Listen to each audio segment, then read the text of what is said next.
Hey, everybody. Welcome to this week's edition of Total Health Live. It's episode 24, 24 under our belt. I'm Dr. Christopher Vogelman of drvogelman.com.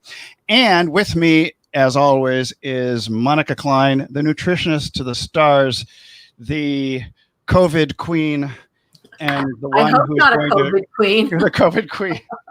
That means I promote COVID, I suppose. No, you could care for COVID. I mean, Care for COVID.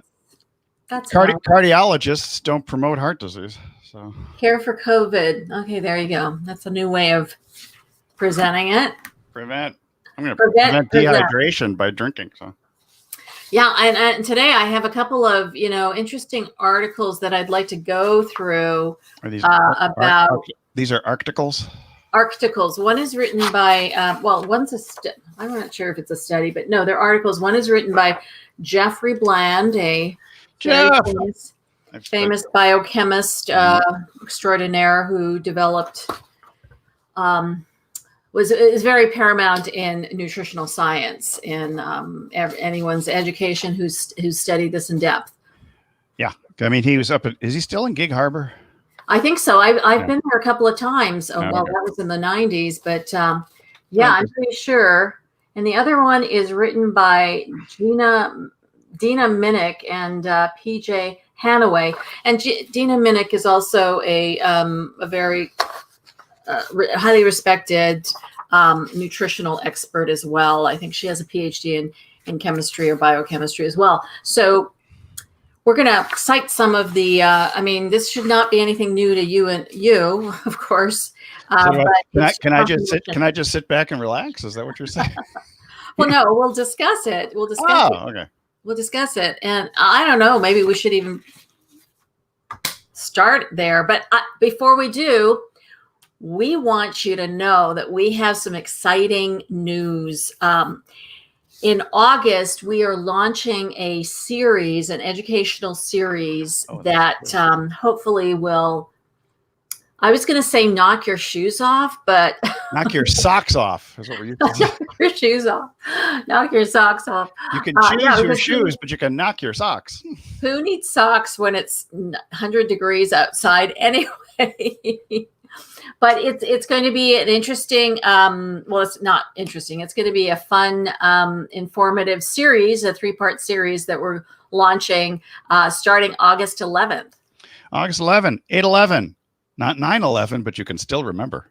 8/11, yes. I have a birthday. Staff here has a August 11th birthday. Oh, okay. I was going to say, did you change your birthday from me? No. Okay, but I was going to say that everyone has a second birthday, but that's based on something. I mean, based on your conception day, or no? It's more astrology. It's based on your rising sign. So, if your rising sign, for example, I am Leo, and my birthday was on the 26th, and it's like that every year. So, it's based on that. The 26th of July. I think my sign is no parking. No parking or stop. Or yield. Yield the floor, please. Yield. Hey, so you're going to start with Jeff Bland? I'm looking at our little. Well, we can. Why don't we sort of? That'll be the bonus of this. The bonus update. Number E is our bonus today. Number E. Oh yes, number E. So Talk to me about workers and what they're doing with the attorneys. Workers and what they're doing with the attorneys. Yeah, you said there's the first series of lawsuits for workers' deaths related to COVID. I found that quite interesting, but not unexpected, really. I mean, people are, suffering and people are dying, and now they are starting to have lawsuits against, I guess, the employers.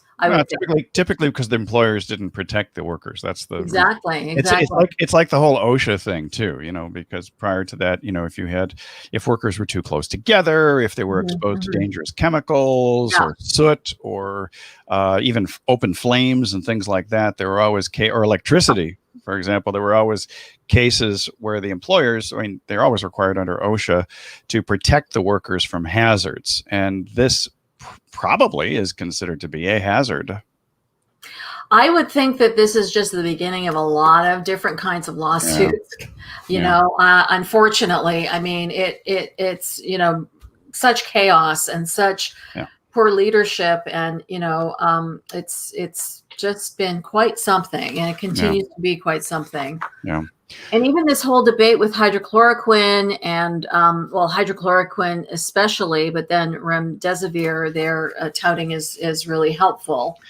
But I'm still a fan of science, Monica. I'm still a fan of double-blind studies, even though I know that within the realm of clinical nutrition, nobody can really afford to do double-blind studies with respect to nutrients. But I will say that when it comes to pharmaceuticals, having worked in the industry, I am a fan of the double-blind peer-reviewed study. So are you saying you have doubts about it working?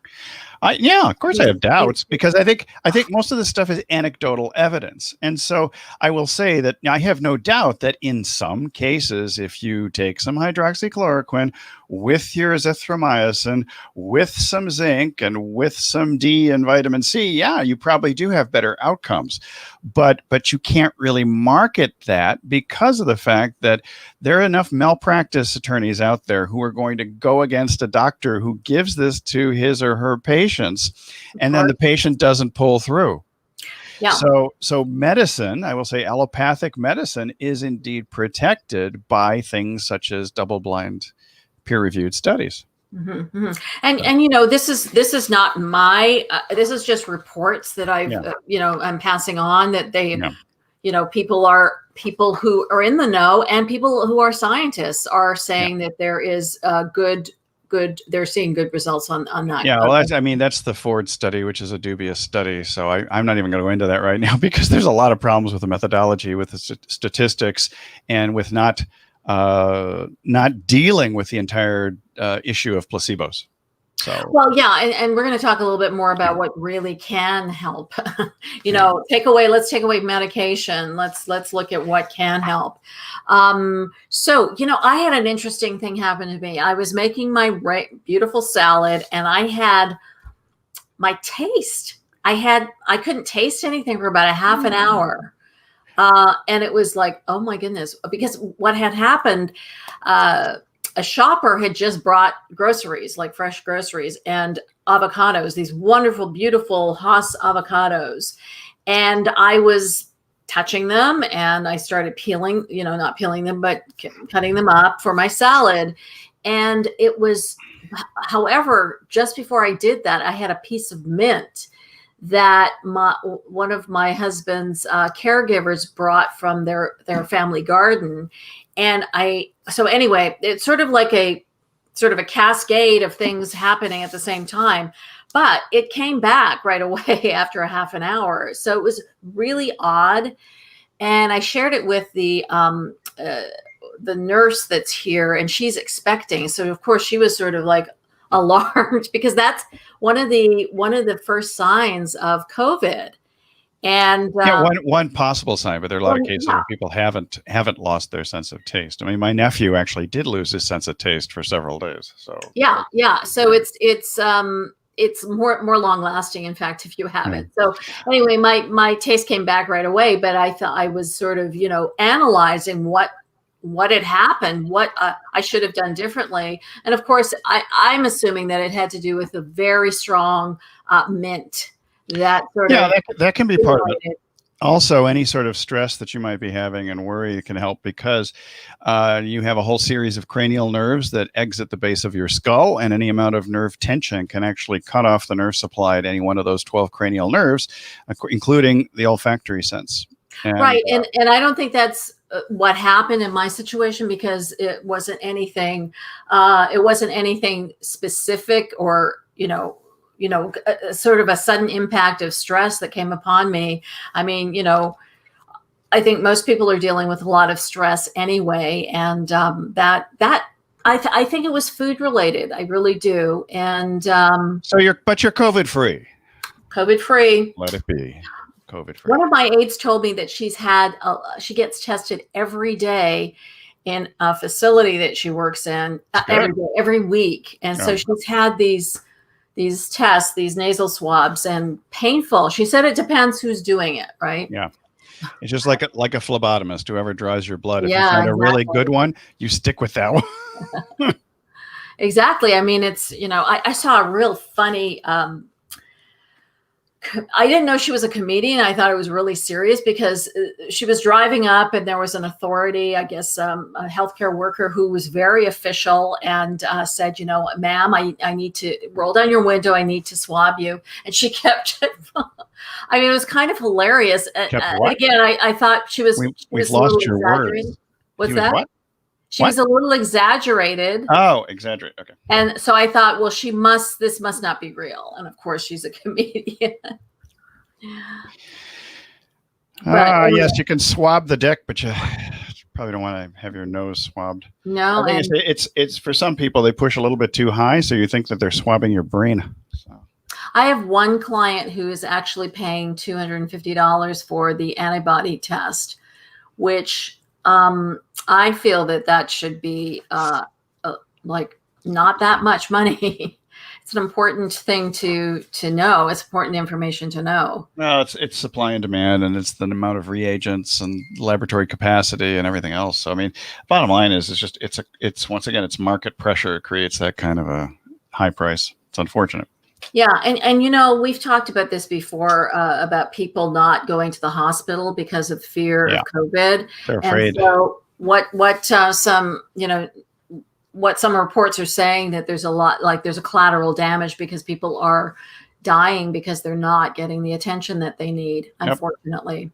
Yeah. So I mean, that's a real tragedy because being too afraid to go to the hospital. I mean, I will say that we've had increased bed usage within our hospitals in San Diego. And it's happening. I think the hotspots now are Florida, Texas, California. So, California's still top. We're tops, but Florida is still beating us. But we could catch up since we have 11% of the U.S. population. Well, thank you. I don't know if that's a contest you want to win, though. No, you don't want to win that contest. So we had a telemedicine session yesterday, and it was a pulmonology appointment. One of the recommendations that he made, the doctor made, was for us to get a generator because my husband's very susceptible to temperature changes, but specifically in this heat, because we're having a heat wave right now. And we also rely on electricity for some of his devices, his wheelchair, for example, his hospital bed. So that's something that we're considering. And it does make total sense. I mean, but the question is, do you have the space for it? Can you sit outside? And it has to be filled with either gasoline or diesel. Diesel. I cannot tolerate the smell of diesel. I'm sure I won't smell it. But I mean, the generators are pretty clean. Most of them just run on gasoline, and you have to kind of pull them. You could have electric start ones, which is kind of strange with a battery. Most of them you have to pull like a lawnmower to get them going. But you probably won't run out of electricity. But it's still a good safety measure to have. Well, one of our aides, who's probably going to take this as his one of his jobs. He loves doing stuff like this. He lost air conditioning. When was it? The last heat wave, like 2 or 3 weeks ago. Yeah. No air conditioning. And he lives in San Fernando Valley. And if anyone knows what San Fernando Valley means, the valleys are hot. It means really serious heat. So the whole of Saturday without any air conditioning. Yeah. So it's happening. It's definitely happening. And we're just starting the summer really here. I mean, it can be hotter in September and October than it is. I would agree. Yeah, September can be a lot hotter than it is in, say, June or July. Yeah. But I mean, so living next to the coast, though, I will tell you, it's a sweltering 79 degrees today. Well, I lived in Malibu for many years, so the same sort of thing.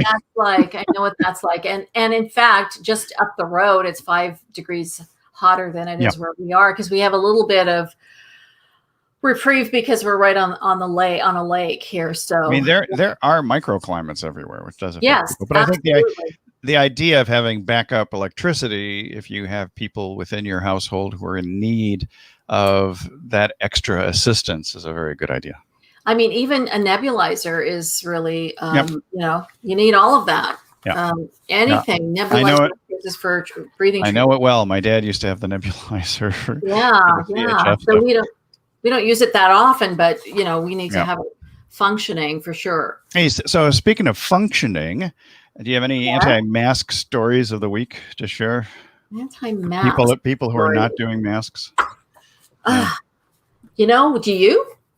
I mean, the only thing I have is I was out during the week. I think it was a Monday, and I noticed that because we have a large influx of tourists on Coronado Island. Many of them are from Arizona, Nevada, places. Still coming. And so it was a 50-50 mask wearing deal, and it was a little scary.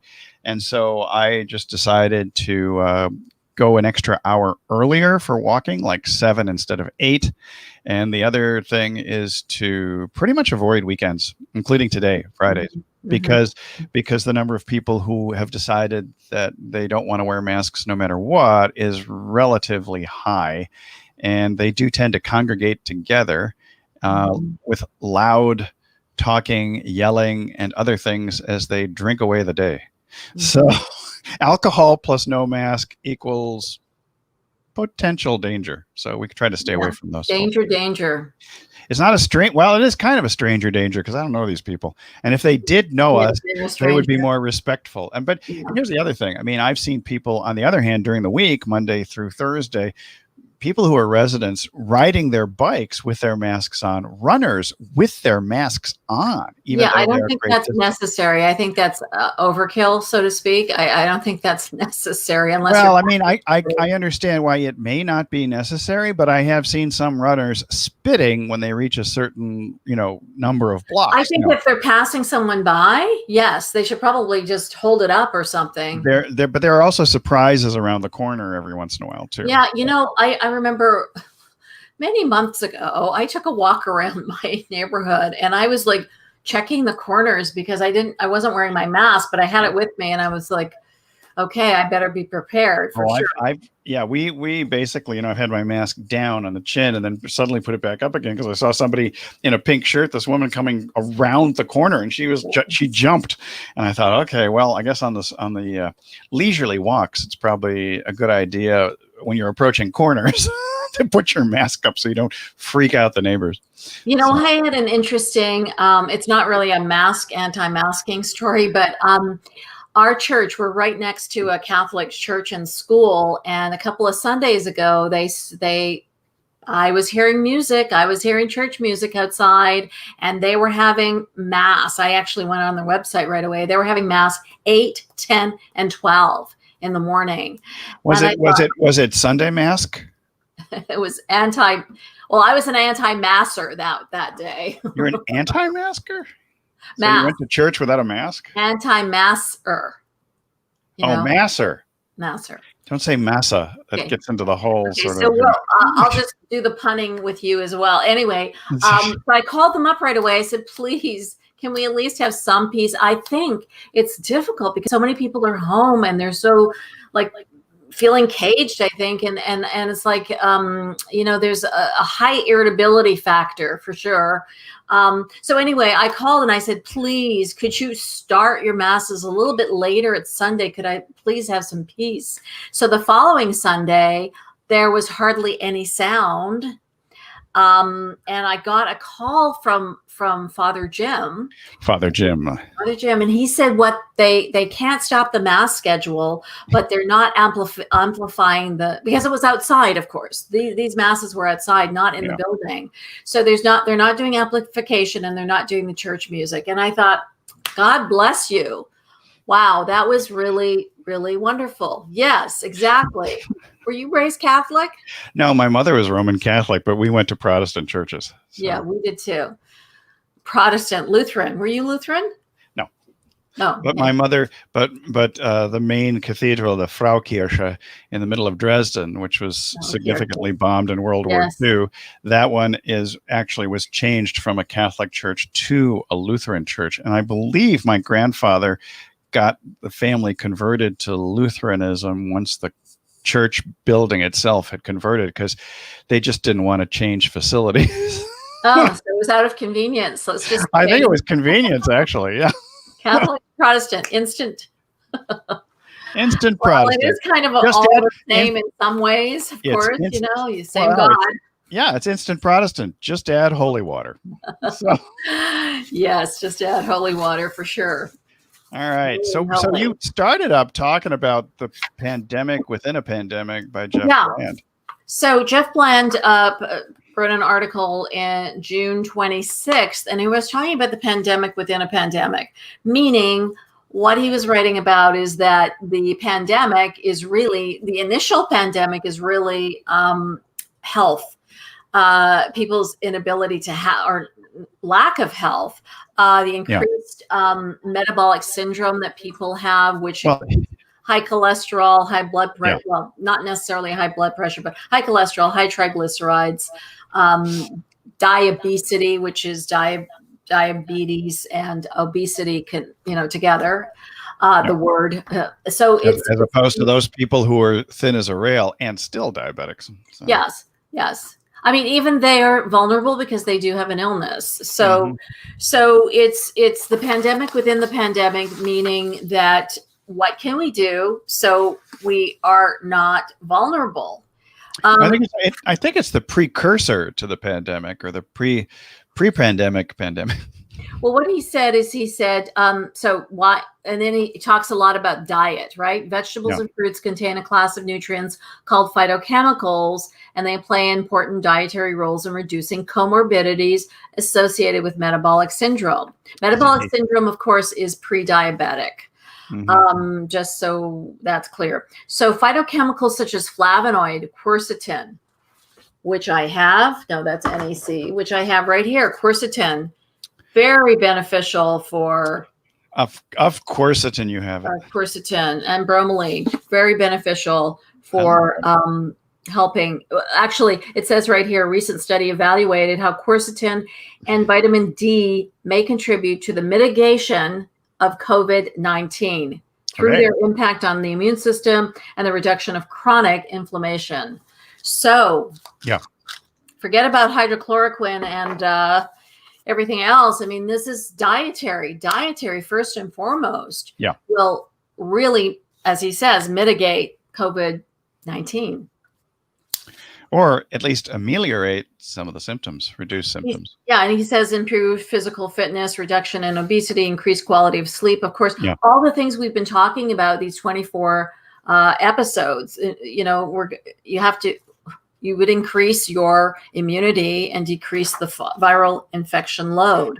Well, yeah, and you think about it, because the United States really is sort of like the world headquarters for metabolic syndrome and pre-diabetes, if you want to call it that. I mean, in fact, I've had a number of patients over the years who say, "Hey, I was just diagnosed as pre-diabetic," and they're wondering, "What do I have to do?" I said, "Well, you got to change your diet, because your Big Mac and fries aren't doing you any favors."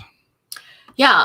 So, I mean, I don't know. I mean, he's talking about this being an alarm for people, but is it? I don't know. No, most people aren't paying any attention to the environmental issues, like the food that they put in their mouths. The majority of people are concerned about a virus invading them, and that somehow they are helpless. I mean, it is the Western medical way. This is what we're focused on. This is how we are tackling it, so to speak. But this is not the way. I mean, there needs to be tremendous evolution in the way we're practicing health and healthcare and medicine. I mean, this is... Yeah, and I think you have to really address the beliefs and the emotions of people with respect, because we've talked about this before, how folks have an emotional connection to food. People often will eat out of stress, and we have a whole host of different things that we know. People have certain styles in which they eat, but I mean, it's they do have styles, and they have styles. Coming soon to a theater near you. Eat with style. But it's one of those things where let me just say something about the eating style test for a moment. There is an eating style test which we've automated, and it comes from my book, Skinny Jeans Lifestyle, and we have created an incredible interface, and hope to bring that to you in the coming weeks. At some time, we want your face on the interface. So, apologies for interrupting. What were you saying? It's just that there has to be for most people, there has to be a threshold of pain, or they have to have reached a certain point, a tipping point in which they're willing to make radical change. So in lieu of that, I think often you just have to make suggestions to people to make incremental change. But there still has to be a powerful why behind. There's got to be a reason for making that change, or people will just continue with the comfortable but potentially dangerous habits that they've always been engaging in with respect to lifestyle, including diet. It's a tough thing to change. It's definitely a tough thing to change. I always talk about, I do a lot of these like 1 minute videos on Instagram, and I talk a lot about changing one thing, just one thing. Letting go of one, changing one. If you could do that for like every 3 weeks, that would be, you'd see in a year's time that your life will be very, very different. So of course, we always know that we need to eat, dietary fiber. That's important. Phytochemicals, as we just talked about. Eating plenty of fruits and vegetables. And this is such a great time for fruits and vegetables. I bought some tomatoes, then I had tomatoes given to me. I had watermelon, blueberries, peaches, grapes. Just like so much is available. There's so much available right now, and it's divine. Did you have grape expectations? Grape expectations. Yes, I didn't actually. It just, it's almost like people are bringing food, and we're kind of sharing the food supply here, which is kind of funny. Well, I know back east in New York State, and where I'm from originally, upstate New York, that you'll see these zucchinis, the size of watermelons coming in. Huge. They're huge. Yeah. I know. We have them here too. So the nurses study talked about the inflammatory dietary pattern related to high sugar sweetened soft drinks, refined grains, diet soft drinks, processed meat. Now, I've been trying to convert, but you should never convert anybody. You should just lead by example, I believe. But I've been trying to help some people who like your aides. Who work here to change their ways a little bit. And that's, it's a preference, just as you were saying. I mean, there has to be pain oftentimes in order to make changes. I think human beings in general, we're wired to avoid pain more so than to seek pleasure. Yes, absolutely. Yeah. That's true. But the interesting thing, and we may need to rethink this, Christopher. So all these things are contributing to dietary patterns, but what is low in causing this inflammatory response is wine, coffee, cruciferous vegetables, all vegetables, I believe, for sure. So wine. Stop whining. Klein wine. So you've given up wine, right? And for several weeks. I mean, I gave up beer, wine, vodka, everything simply because alcohol in and of itself interrupts the Krebs cycle in the fat burning process. And so in my desire to accomplish some normalization to what I refer to as my sort of general weight range where I feel the most comfortable and strongest, I eliminated alcohol as part of the picture, eliminated ice cream, desserts, not all dairy, but milk, for example. I did sort of a modified sort of Schwarzbein keto combo, and it's working very well. I'm getting down about 1 kilo a week now after the initial. Great. So that is wonderful. Yeah. So I mean, I should be able to attain my girlish figure and maintain it at some time in the future. So. Sure, if you want to maintain that girlish figure, go for it. My girlish figure. I used to say that to my weight loss patients. They'll say, "Yeah, I like to maintain my girlish figure," and I would just wait to see, because when I said that, I could always tell if they smirked or smiled or something that they were listening to me, and if they didn't, they were expressionless. I knew I had to repeat it a couple of times. So, which reminds me, when you say omit certain foods, people need to hear it a lot. And sugar. I can't have my Diet Coke. I live on Diet Coke. No, because you're still stimulating your appetite center with those artificial sweeteners and all the acids. Just because the sugar goes away, it doesn't mean the phosphoric. Wouldn't it be great? Wouldn't it be great if those things didn't exist? Yeah, but think about it. A large chunk of American business has existed on creating fizzy flavored waters. So you think that's the reason they should exist? Because no, should. Look at this point in my life. If you won't should on me, I won't should on you. Yeah. So, can you imagine? In my world, those things don't exist really. Imagine there's no sodas. Usually people who come and, work with me, they're not really, oftentimes they're not really drinking things like that. And, they're somewhat health conscious already. Although I did have a client years ago, she was drinking diet sodas, I think about 15 a day. And by the time 3 months in, no diet sodas. And she was having religious experiences in the vegetable section of the store. She was, really, really dynamically or dramatically changed a lot of her, most of her life, really. She was really focused on what she needed to be focused on, but incredible. She was doing that for 15 years, 15 when she counted.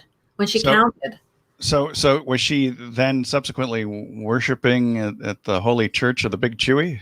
Holy water. She was drinking holy water. Holy water. And definitely Big Chewy and fruits and vegetables. So really, so non-carbonated water is the more holy water. I guess so. Here we go.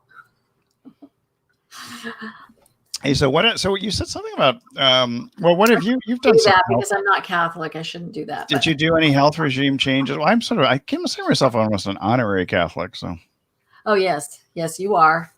Sort of. I got the influence. I lived in an Irish Catholic neighborhood that was infiltrated by Italian Catholics and a few Polish Catholics. So I was like the only Protestant kid on the block in my grade. So. Well, I lived in a very ethnic community myself. There were German people. There were certainly, and a lot of them came to the country after the war, Polish, Ukrainian, German, mostly that's what we had in our community. So it was very ethnically rich. So speaking of rich, have you made any rich changes in your health improvement or your regimen? Well, simply, yes. One of the biggest helpful things I've done, and this is not necessarily dietary, but it certainly is lifestyle. I have more help now, which is such a relief for me and really takes off a lot of stress, like ongoing daily stress. So I can't overemphasize how life takes a village. Help is really, and asking for it, really asking for it, not just expecting it and trying to do everything on your own. No, that doesn't work. And it just burdens you and makes your life, you have no time for yourself and the important things like changing some of these dietary things that we're talking about, making some dietary changes or any kind of lifestyle changes. So getting support, helping. And I've noticed that, helping here in my household, but also, in my business, the more you're doing it together, the better it is. And it's more fun. More fun. My dad used to give out little business size cards to patients, and he had like 10 rules for living on one side. And the other side, he would hand print, think health, act health, with an exclamation point. And he was always emphasizing that you need to keep health at the top of the mind awareness, but also that you needed to take action on those thoughts so that they became intrinsically part of your belief and that you develop that level of unconscious competence where you just automatically are a healthy person with healthy habits. I don't think most people have health on the top as a priority until they lose it. Yeah. And yeah. Yeah. It just is because people will often will fritter away their health trying to earn tons and tons of money, and then they wind up spending their wealth to regain their health. And I really actually don't even think most people know what health is. I think most people think health is connected to, medicine, medical interventions. I mean, health is essentially well-being, feeling good in your skin and having a good life, really. Well, and total health is a balance, but it's also being able to be highly energized when you need to be, and be able to be relaxed and be able to sleep and be unconscious for a while when you need to be. The thing is that most people define health as the absence of symptoms. But every once in a while, you'll read of someone who just keels over, like a healthy 20-year-old athlete You mean who dies of a heart one? attack on the basketball court. Yeah. Perceived healthy, not really healthy. Well, but perception is reality. And insofar as that's concerned, most people have a very limited definition and perception of what health really is. But so that example of the athlete, the teenage athlete, they are essentially not healthy, right? That wouldn't have happened to them. But there are undiagnosed health conditions. And I give one of the people I turn to is one of my friends from high school. Between freshman year and sophomore year of college, went to Alaska to get a job to earn money for college. And he was in Alaska and fell into a deep ground hole where you might have a post. That's very different. That's very different. Where you might have a deep ground hole. And he struggled to get out and had a heart attack and died at 19. Yeah. Now that's you would not think illness. That's not illness. That's. But all I'm saying is that there are undiagnosed conditions, and because they have no symptoms, people erroneously think that they're healthy because they don't get evaluated. They don't have a baseline for what health is. So it's really weird. The weird thing was that it was our first high school reunion was at the funeral parlor for our classmate. No. Yeah. So that's sad. That's sad. Yeah. So, but I mean, you can die from shock. Would a healthy person die of shock? Yeah. Yeah. You can. Definitely. So with respect to that, I mean, did we have some time for a little bit of digestion? Well, I just wanted to also say there are some healthy snacks. My focus really is on fresh food. Fresh food should be your number one choice. But I just got some wild mulberries in my order today from Emerson, and they're dried mulberries, and they are high in polyphenols, and like those found in grapes and red wine, and resveratrol, good source of iron. Little mulberries. So you can put away the Cab Franc and just chew on those. Raisins. You can put away the Cab Franc. Yes, Cab Franc. And then these chocolate macaroons. They're like a cracker, and what's in these is gold flax seeds, coconut sugar, shredded coconut, walnuts, sunflower seeds, cacao powder, cacao nibs, sesame seeds, chia seeds, freeze-dried reishi mushroom, good for the immune system, Himalayan pink salt, and vanilla extract.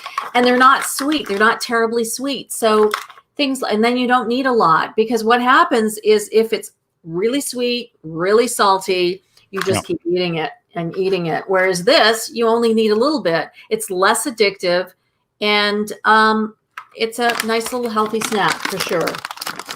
Another great one. How much sugar is in that thing? How much sugar is in the chocolate macaroon? Yeah. Good question. Turbinado or 7 grams. See, they don't put percentages in, because that's specifically what the food industry doesn't want you to know. They have percentages of everything else, but not sugars, although they do have protein, 3 grams here. Oh, sugar. Calories, 3/4. Well, yeah, I hate focusing specifically on calories, because a lot of people just focus on calories, which is really not. Well, because a calorie is not a calorie is not a calorie. a calorie doesn't indicate nutritious food. No, but I mean, to me, I do look at sugar content usually. So, yeah, you should look at sugar content for sure, but not necessarily caloric content. This is another one. If you like Mounds bars, this is called Unreal, and it's just big enough. It's not too big. It's just big enough, and it's just really only a few things. So does Unreal? Well, but does Unreal provide real nutrition? Real nutrition. Organic coconut, organic cassava syrup, and dark chocolate. That's it. 3 ingredients. That's it. That's unreal. It is unreal and very tasty. That's good. So where is that like a thing that you find at Whole Foods or Trader Joe's or? I bought this off Amazon because I also had another coconut bar that I enjoyed too. And it's JJ Virgin's coconut bar. And so I wanted to test some out. How do they compare? They're like similar. a virgin. They're similar. Yeah. They're similar. Yeah. I mean, if you like Mounds bars and you like coconut and chocolate, that combination, can't go wrong with either one. So, sometimes you feel like a nut. Sometimes you don't.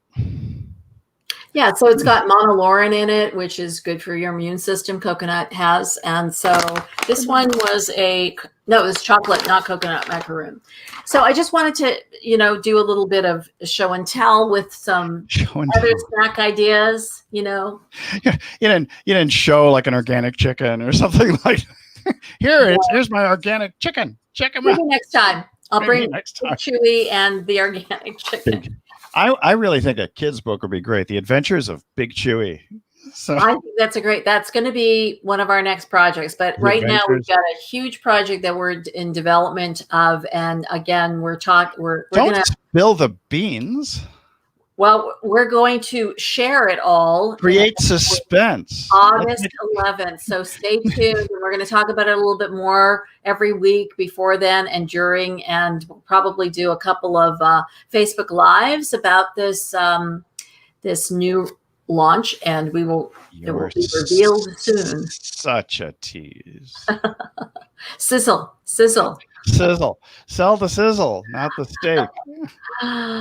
Yeah. So I'll tell you later what's at stake for that one. Speaking of steak. Yeah.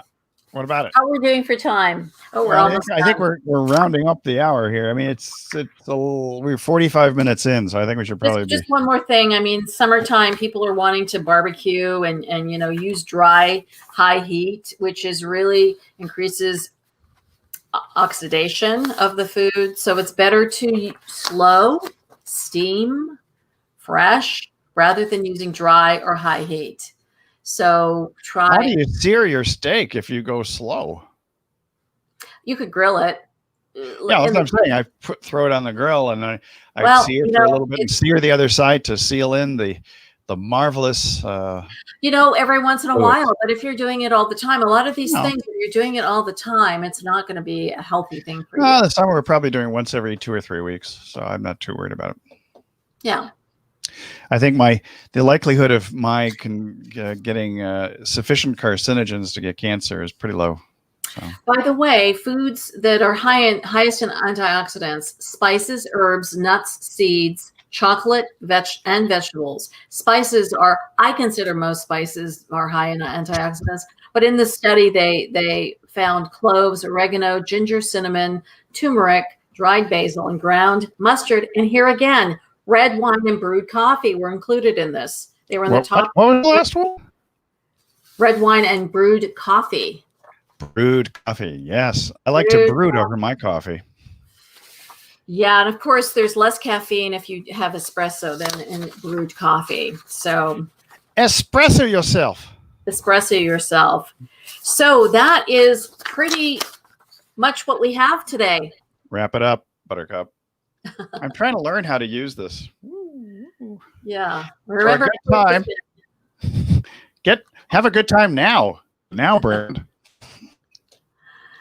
All right. So, cute little thing. So we have hinted at what's coming on August 11th. Yes. And remember, 8/11, a month before 9/11. Yeah. We're into prevention without emergencies. Yes. Here. All right. So this will wrap it up for today. for our Friday edition of Total Health Live, episode 24, which has been streaming into Total Health Live, into YouTube, onto a bunch of pages. And if you need to reach out to us, just connect with Monica at Coaching for Health, because it's streaming in there too, as you well know. Fantastic. And you can reach out to me also at Dr. Vogelman, the professional page there. Just send me a message through private messaging and we'll get back to you. And that's about it for now. Okay. Signing off. Bye. Stay healthy, stay happy, stay safe, and be back in this